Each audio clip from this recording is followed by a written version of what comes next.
bahay ng aking kaibigan. At ito, winawalis ko yung mga nahulog na dahon galing sa mga kahoy, sa mga halaman. At syempre, nasimulan na namin na dito. Kung dati nakita nyo, tuyo na yung grass dito. Tuyo na yung grass dito dati nung pagdating ko. Tapos ngayon ito, kita naman yung improvement, napakaganda. At syempre yung mga halaman niya, lush na. Yung malinis at magandang tingnan, green na green na. Kaya lang, tuwing banda, gusto nilang palitan yung damo doon sa kalahati kasi gusto nilang gawin ulit ng Bermuda grass yung damo doon, kaya hindi na masyadong inaasikaso yung mga damo doon. Tatanggalin na yon, papalitan ng ganitong Bermuda. So ngayon nagantay na lang silang may makikitang mabibili ng mga ng mga Bermuda grass para mapalitan. At siyempre medyo na establish yung mga halaman, medyo gumanda na at kunting-kunti na lang yung dagdag mga kapramde, yung damo na lang talagang kulang. So kung magdadagdag man lang silang halaman dito sa paligid, parang kunting-kunti na lang. Ayun. So ito kapramde, nakikita nyo yung napakagandang cypress plant na bagong-bagong sibol. Ayun, napakaganda niya. At siyempre yung mga ko dito, mga tanim ko na topia plants, hindi naman siya ganong lumaki, pero at least naging stable na yung life niya. Ayan.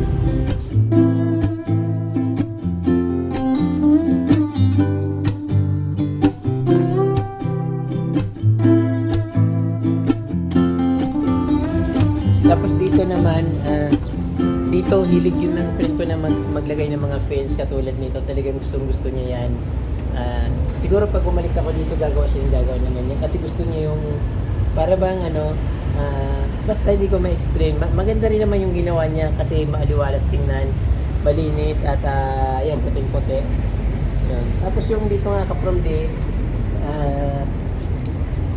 ayun, inuukod yung halaman dito, yung mga dapat dito may sprayan kasi na yung mga halaman. So ito tinanim namin to dito, yung dalawang eugenia plants. Ayaw niya ng maramihan ng halaman, gusto niya medyo may space. So sa madaling salita, ayaw niyang magubat. Gusto niya yung medyo may maaliwalas tingnan. Para sa akin kasi gusto ko yung makapal yung halaman, pero gusto ko maraming kulay. So dito naman kasi kapramde, kahit makulay yung halaman, katulad nito eugenia, dapat ang kulay nito ay dapat orange. Pero ngayon yung parang greenish lang siya. Ganun dito ang weather sa Manila. Ayan. Yung mga pikara, ang tatabaan niya. So bahala na yung friend ko na mag-ayos niyang halaman na yan pag alis ko. So siyempre babalik din naman ako dito at siguro pag bumalik ka pa dito, maganda na yung mga mga halaman dito. Ayun.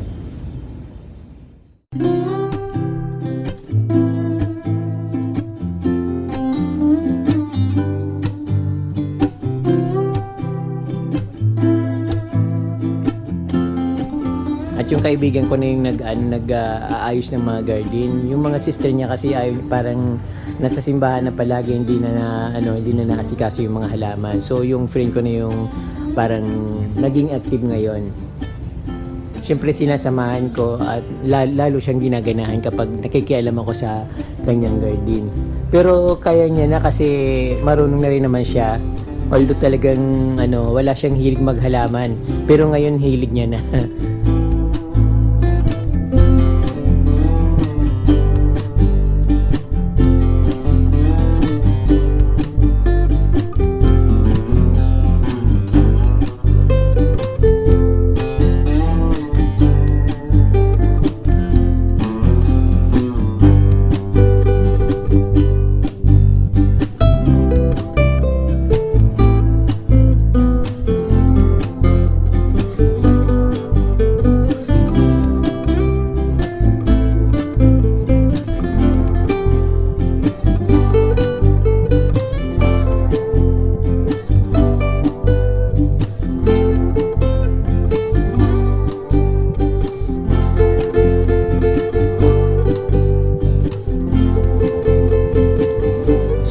medyo naging lush na yung mga halaman nila kasi palagi na nilang dinidiligan. Kasi sabi ko hindi naman sila na-overwatering lalo na dito sa sa Quezon City or sa Metro Manila. Napaka-dry ng dito ng weather.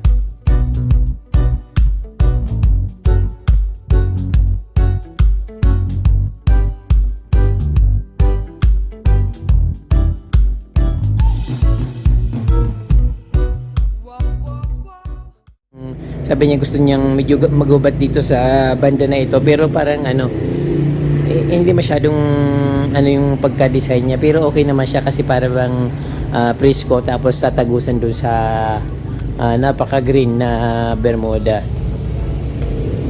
Ayun.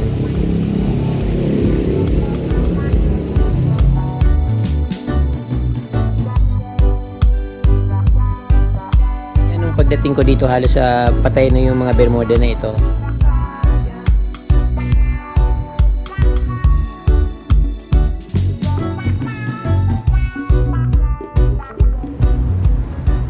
Yung bougainvillea diyan sa yung mataas na bougainvillea pinutol na nila kasi gusto nilang parang pababa na lang pababa lahat. Dati halos matakpan na yung bahay ng bougainvillea na yan. Pero ngayon ayan konti na lang pero pag sumangaraw papatumba na nila parang papagapangin dito sa anong tawag dito hindi ko alam kung anong tawag diyan. Then ito from yung kung natatandaan yung tinatanim ko na picara plants na binili namin sa Silang Cavite. Ito ay kulay kulay pink, red pink. So ito na siya ngayon naging kulay na lang siya. Kulay green na may batik-batik na pink at yellow.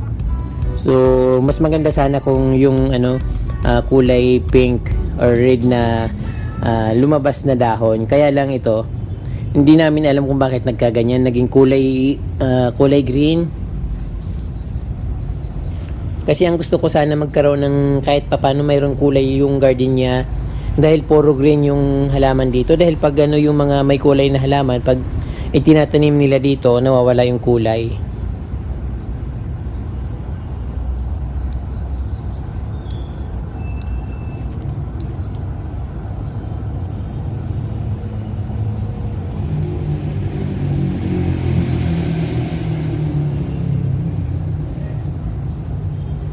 Yung bougainvillea dyan na sobrang dami ng mga bulaklak, nahulog na lahat yung bulaklak pero may pumapalit na naman ng mga bulaklak ngayon.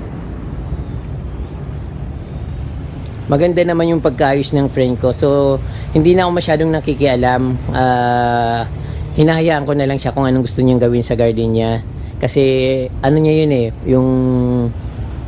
yun yung style niya. So, ayaw kong makialam kung anong gusto niyang gawin.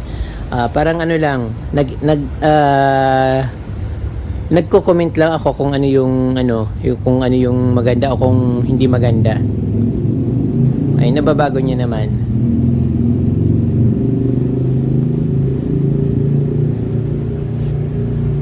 Maganda dito kapag malawak yung garden niya, pwede niyang magawa yung gusto niyang gawin. Katulad nito. Kung anong gusto niyang itanim na halaman, pwede niyang itanim kung basta something na maganda siya, maaliwalas. Kasi mayroon din siyang mga Indian plants. Tapos yung yung napakalago na fortune plants or yung Song of India.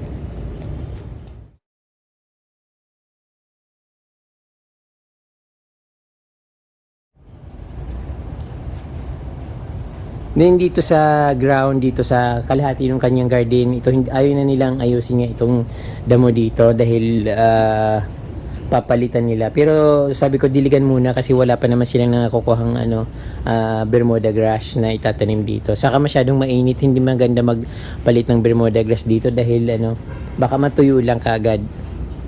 At masyadong magastos sa tubig yung kung para nila ma-maintain. Ayun, unless na ng dito. Dati nung pagdating ko, wala na yung mga dahon to. Wala nang dahon kahit isa. Tapos diniligan ko lang siyang diniligan. So ayan bumalik ulit yung dahon niya. Ferns yung kapramdi yung parang tumutubo sa niyog. Ayan, tapos may kasama siyang dragon tail or yung tibatib. Ayun, local lang yun sa atin. Kasi ito meron din siyang, sabi ko yung ilagay niya dito dahil nag-isa lang naman yung niya, yung bromeliad. Sabi ko ilagay niya dito sa baka sakaling dumami. At syempre natatama ng araw at para gumanda.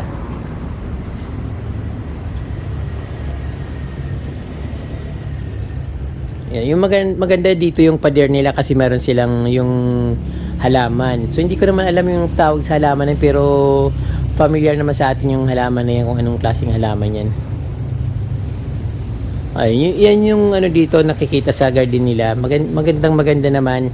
Kulang lang sa halaman talaga. At saka yung napabayaan talaga sa dilig yung mga grass. Ayan, bumabalik na nga. Maganda na siya, parang pang mayaman yung dating ng garden. Ayun.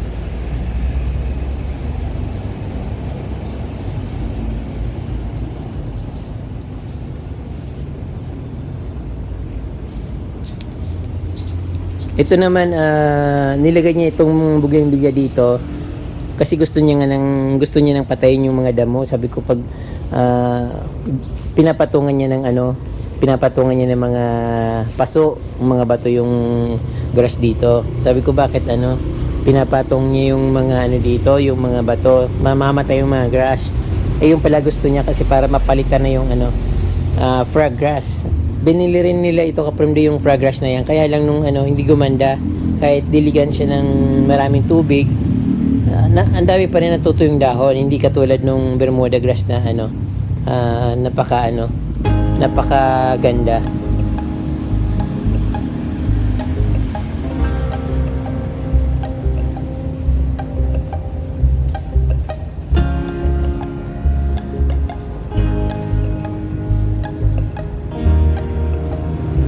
Ito naman halaman na ito, napakasipag mamulaklak nito kaprimdi. Halos hindi siya nawawalan ng bulaklak at parami pa nga ng parami. Sometimes may nakita akong niya, bunga, tapos dinala ko sa Bicol. Parang di naman tumubo. Ang dito, problema sa na to, sa halaman. Sa dami niyang bulaklak, hulog ng hulog, palaging may basura dito sa ilalim niya. Kaya walis ako ng walis.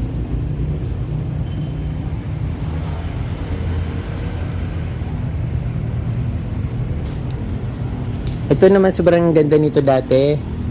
Kaya lang iwan ko ba't yung mga makukulay na halaman dito nagiging kulay green at nawawala yung mga kulay niya. Ito dati? Orange na may konting yellow. So ngayon na siya, yellow na namumula-mula ng konti at green. Ayun, yun ang kulay niya. Bumili rin siya ng jade plant. Kasi sabi ko maganda yung jade plant. Ayan, bumili naman siya. Tapos, ang dami-dami niya tuloy binili ng ganito. Parang, ewan ko, hindi ko alam kung saan niya dadalhin mga yun.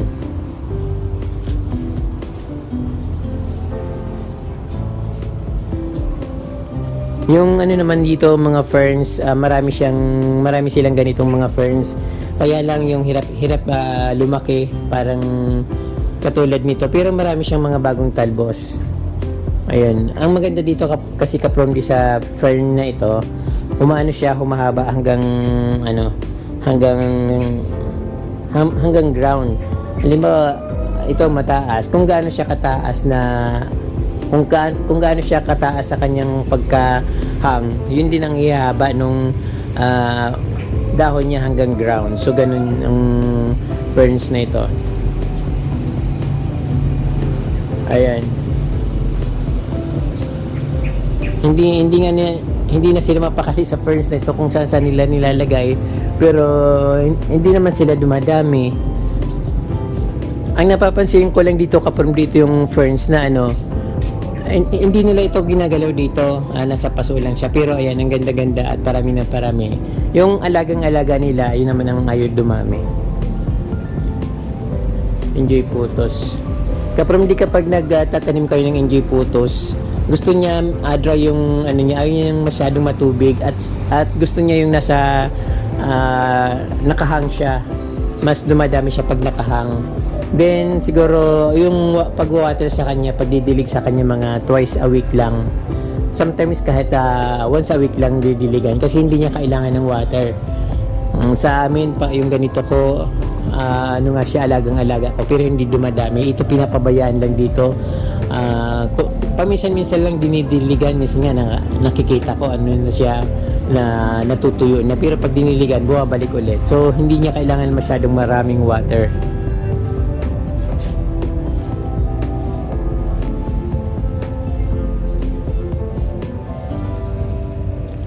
Ito naman yung palm na ito, sinuunang palm yata ito. Maraming sila dito ng ganyan dati pero parang unti-unting nawawala kasi matatanda na yung ano nila, mga puno. Ayan, kahit hindi siya dinidiligan, kahit sobrang init dito, hindi siya namamatay. Pero dati nung matagal na, lagi ko siyang dinidiligan dito. Minsan umaapaw yung tubig. Maganda siyang tingnan kasi nakakaano siya, nakaka-refresh. Medyo nawawala na yung malalaking puno niya. Dati maraming malalaking puno dito, so namamatay. Nagano naman siya, napapalitan ng mga bagong yung mga new generation niya, pumapalit siya.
Ang idea na ito ay idea ng friend ko. Matagal niya nang sinasabi sa akin na mayroon siyang gustong gawin, kaya lang di niya magawa dahil kulang sa material. So ito pala yung sinasabi niya.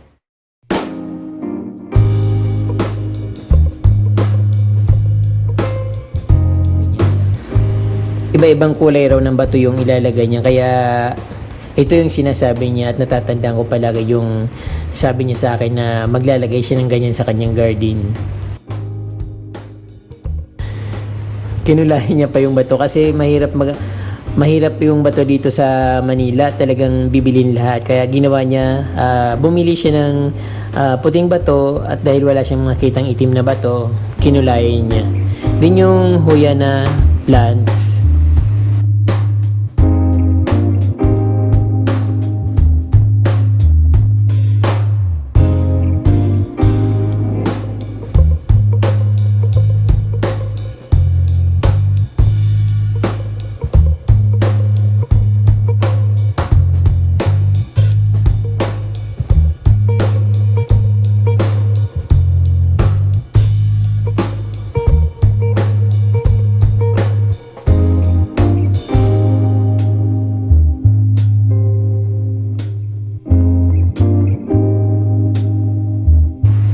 Ito naman yung ginawa ko dati na parang para sa kanya mga cactus. Kaya lang may naisip na naman siya ng bago, parang gusto niyang baguhin. Dahil may nilagay na siya dun sa tabi, kaya parang pinag-ipon-ipon niya muna ng lahat ng mga succulent dito sa kanyang cactus garden.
from di nakita nyo po yung garden ng friend ko dito, medyo maganda na at napakalaki ng improvement. At sana alagaan niya ng tuloy-tuloy niyang alagaan at tuloy-tuloy pang paramihin yung mga halaman at pagandahin yung mga halaman. At sana pagbalik ko dito, magaganda na ito, punong-puno ng halaman yung garden niya. So dahil last day ko dito ngayon Kapamdi, kaya pinakita ko na sa inyo yung garden ng friend ko, kaya ayan Kapamdi, babalik na ako sa aking paraiso sa Gubat, sa Bicol, at ayun, abangan nyo rin yung aking garden doon at medyo matagal-tagal ko na hindi nakita, although parang mga 2 months pa lang naman. So, ayan. Maraming po salamat sa inyong panunod at huwag niyo pong kalimutan mag-subscribe at pindutin po yung notification bell dyan sa baba para updated po kayo sa aking mga bagong post na videos. Maraming salamat at Diyos mabalos.